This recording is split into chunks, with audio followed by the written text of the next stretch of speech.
So what did you earn by passing that partisan war powers resolution, sending that little love letter to the Ayatollah? Other than to seemingly say, do what you must, we'll hold them back.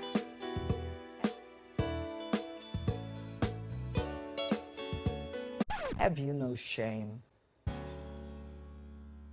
The public humiliation of Nancy Pelosi and her Democrat caucus of sycophants who dare not oppose her is actually an embarrassment to watch. Her impeachment of the 45th president of the United States is born not of truth, facts, or evidence, but rather of an historic vitriolic hatred usually reserved for an enemy of the state.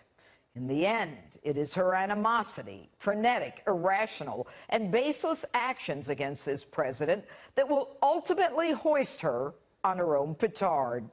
And might I add, no one deserves it more. You'll recall the urgency of her claim as she wrapped herself in the American flag. Perhaps you have not heard me when I have said, this is something we do with a heavy heart. This is very prayerful, because impeaching is a divisive thing. Yeah, right. And don't forget this one.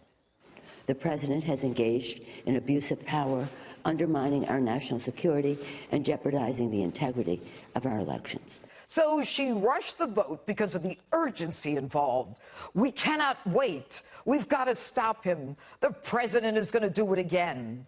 And the sky is falling too. And yet there was no case to send to the Senate. So, like a child caught in a lie, she dithered for weeks, hoping something, anything might happen to make the president look bad. But every day he kept on working and winning.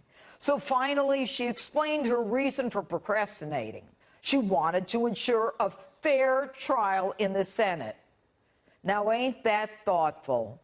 She was so caught up in her own image as the imperious Queen Nancy that she, of the lower house, imagined herself the doyenne of the upper house, the Senate chamber, of which she has never been, nor will she ever be, a member.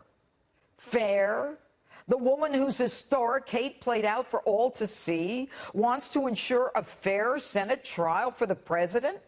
The mistress of the Star Chamber, intent on taking down our leader in the sub-basement of the Capitol, away from the eyes and ears of the public and most of Congress, leaking through her minion, Adam Schiff, himself a jester in her court, acting out a false, slanderous, untrue, libelous reading of the transcript of the president's Ukraine call.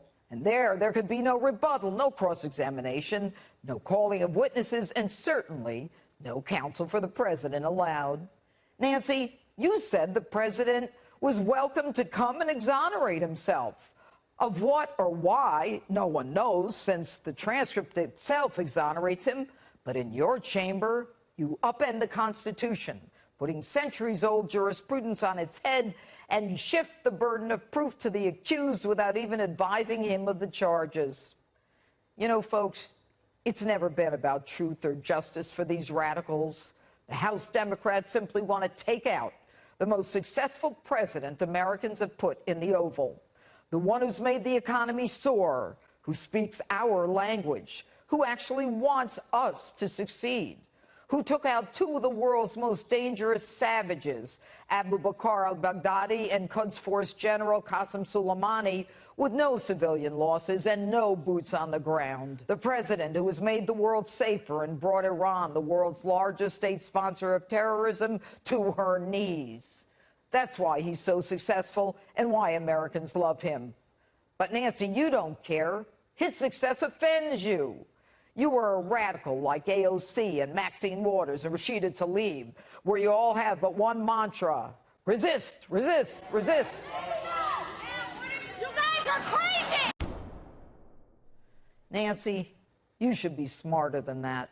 But I guess you hate him because Donald Trump changed the planned political establishment legacy order, where you guys, irrespective of party, scratch each other's backs like the Bushes and the Clintons. Your turn? No, your turn. You're up next. When you commandeered the meaningless War Powers Resolution after the Soleimani drone strike was over, trying to limit the president's ability to fight our enemy, you again showed your hypocrisy. When your pal Obama in 2011 decided to bomb Libya, where no American lives were lost, you said he didn't need congressional authority. So what did you earn by passing that partisan War Powers Resolution, sending that little love letter to the Ayatollah, other than to seemingly say, do what you must, we'll hold him back? Have you no shame? In the end, Nancy, your investigation was a partisan political joke on how to manipulate the truth and then have everybody swear to it. And after all the rushing, what did your dithering gain in your unprecedented refusal to forward the articles of impeachment to the Senate? Did you gain a political advantage? What did you get out of waiting, other than losing votes to the Republican Party?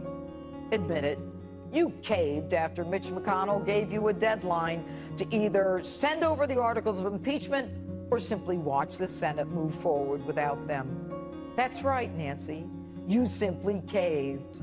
That's what happens when there is no case. Who said you were smart anyway? You know what I'm asking, and so I'm only going to say this a few more times, in a few more ways. And by the way, don't call me again. I'll call you when you've done what I asked.